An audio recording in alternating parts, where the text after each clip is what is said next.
Bir də əsas nəyə toxunmaq istəyirəm? Bunların taksidəki mədəniyyətinə. Dünənlərim oğlan, biz vurmuşuq otelimizə. Oğlan bizi gətirdi. Oğlana dedim ki, baxdım ki, bu bizim otel deyil da. Deyirəm ki, no otel.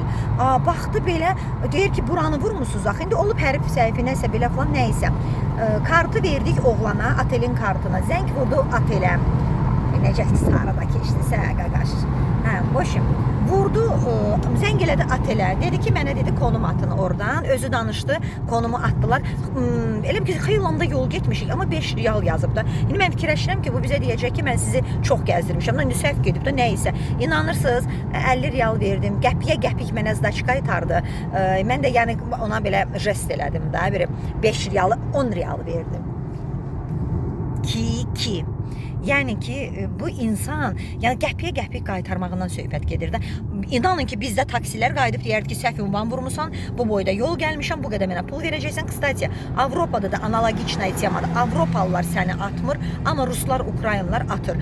Məsəl üçün, başqa ünvana gətirir, deyir, buranı vurmusan, turistsən, təksən, məcbursan 20 evro, 30 evro verəsən, səni təzən otelinə gətirə. Amma bunlar bunu eləmir, çünki cəzalar çox ağırdır. Ümumiyyətlə, insanlara çox xoşuma gəldi, yəni halal olsun. O halal pul qazanmaq buna deyirlər. Bax, həqiqətən də yəni söz ola bilməz. Burada heç kəs turisti qazıqlamır, qoyun belə deyim, taksi, tim bolya. Buna yəni bu çox xoşuma gəldi.